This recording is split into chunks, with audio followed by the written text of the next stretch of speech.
Hey, how's it going, everybody? Take a look at this chart right here, okay? I have analyzed 5,000 multifamily 2 to 4 unit sales in Fall River, Massachusetts, going back from 2000 to the end of last year, 2025, okay? And I put all this data together and I threw it on a chart. If you know me and you've been to my office, I'm staring at charts all day for stocks and crypto. So I'm wicked excited that by leveraging AI, I was able to figure out how to code this data and put it on these charts. Because now we're going to do some cool stuff. We're going to make some amazing videos. All right. And as I was putting this data together last night, something really big jumped out at me. And it's something I've been saying for a while, guys. And I mean, it's clear right here. And I'm going to show you. Okay. So this is the median sale price, this orange line, of 2 to 4 unit buildings in Fall River, Massachusetts from 2000 to 2025, okay?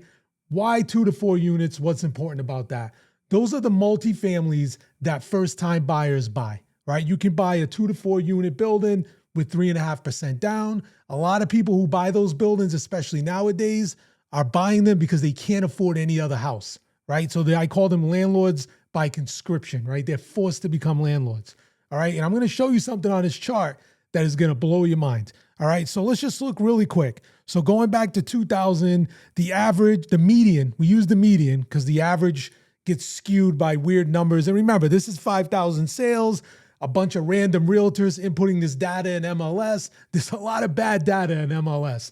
And using AI and my formulas and my process, I've been able to strip a lot of this away. Okay, so if you bought in 2000, the median sale price was $115,000 for a 2 to 4 unit multifamily in Fall River.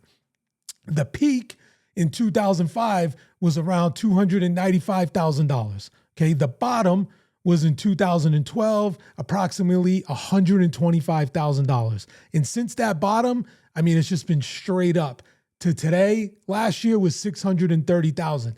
Now, here's something that I think is crazy, right? We always talk about buy the dip, buy the dip. It works in real estate just like it works in stocks and crypto. Had you bought this top in 05 at $295,000, it would have taken you 15 years, about 15 years to get back to break even, okay? And in that time, you would have seen your investment go from 300,000 all the way down to 120, okay? 125. So what is that? 50, 60% dip?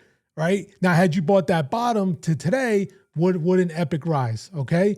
So now let's throw this on a percent chart so we can see percentage returns, okay? So right here, if you bought in 05, you made 115%, right? Waiting all those years to today, all right? If you bought that bottom in 12, you made about a 400% gain, right? You can see right here how the percent changes. So this measures from the start to the end, okay?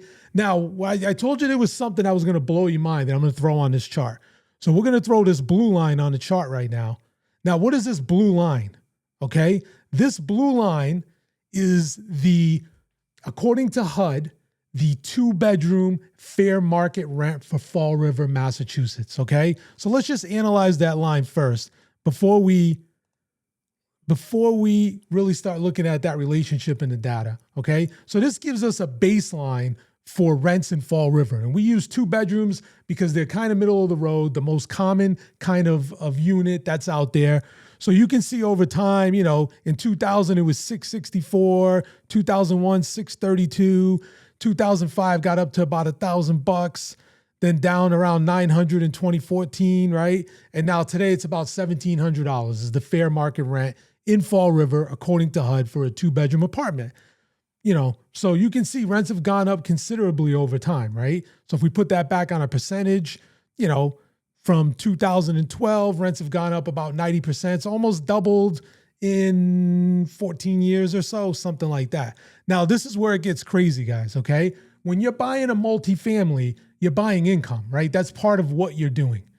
So how expensive is the income on these multifamilies in Fall River, right? What is the premium people are paying? This is what blew my mind, okay? Because it's an insane premium.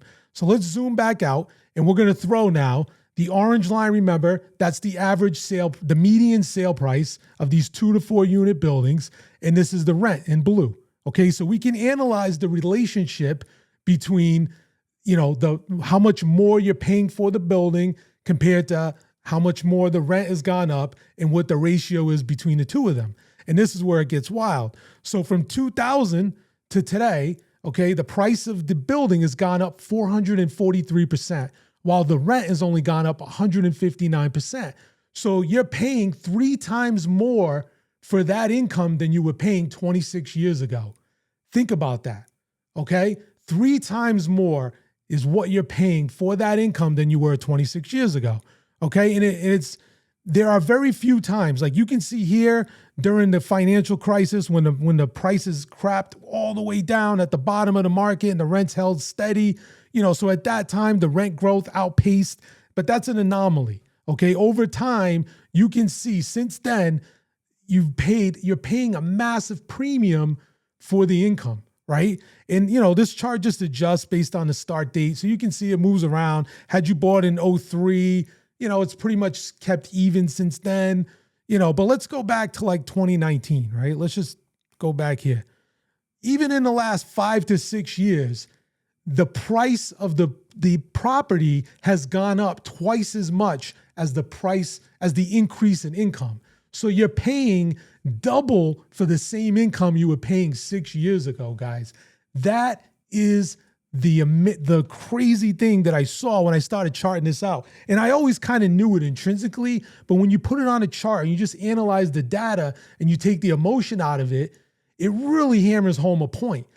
So I look at people trying to get started today and I'm like, man, like this is tough, man. It's twice as hard as it was 6 years ago, right? And it really makes you think, is that the way you want to go? Buying a 3-family, does the thesis still hold true? And I got a lot of this data, guys. I got data from Brockton, Boston, Springfield, New Bedford, Worcester, right? Which city was a better investment? Does this ratio hold true across cities? And the thing is like, when you look at this, okay, on top of this, what do we have today? We have more downward pressure on rents, right? We have all these apartments coming online in Fall River. So this caps rent growth and pushes rent lower in some places, right? Rent control, they're trying to pass rent control in Massachusetts. That adds another layer, right? Like this is already rent control, guys. Like the price of the asset is far outpacing the gains in income. You're paying a 2x premium for the same income that you would have paid 6 years ago, relative, right? So, the troubling thing to me is that, like I said, most of these landlords are landlords by necessity, right? They're doing this because they can't afford to own a house any other way. So, I encourage you guys, when you're out here and you're looking at these properties, this is the data you really need to understand. And if you find this video helpful, comment below, tell me, hey, Dave, this is great. Make more content like this. I got a lot more of this data. I'm talking thousands and thousands and thousands of sales, thousands of data points. We're going to put this together. We're going to chart it. We're going to look for trends. Okay. But right now, this trend right here, really quick, and we're going to visit this some more in the future. We're going to deep dive this. But looking at this trend right now, this is wild to me. Okay. You go back 6 years, you're paying a 2x premium that you would have paid 6 years ago for the same relative income. Okay, guys? You really need to stop and think, is this the right investment for you? Okay, there's a lot of advantages to owning real estate, without a doubt. I'm in the real estate business. I'm a broker. I manage properties, but I look at people starting out today and they're hanging on by the skin of their teeth. You have to look at these numbers and you have to understand the relationship of the premium you're paying for the income. And maybe you put that on hold for a little bit and you look for alternative investments to build your foundation, to have a stronger basis. So when you get into this, you're in a much better position. All right, guys. So there's my first little tidbit that I found on this data. If you find it helpful, comment below. Feel free to share it and I'll check in with you guys on the next one. Thanks, guys.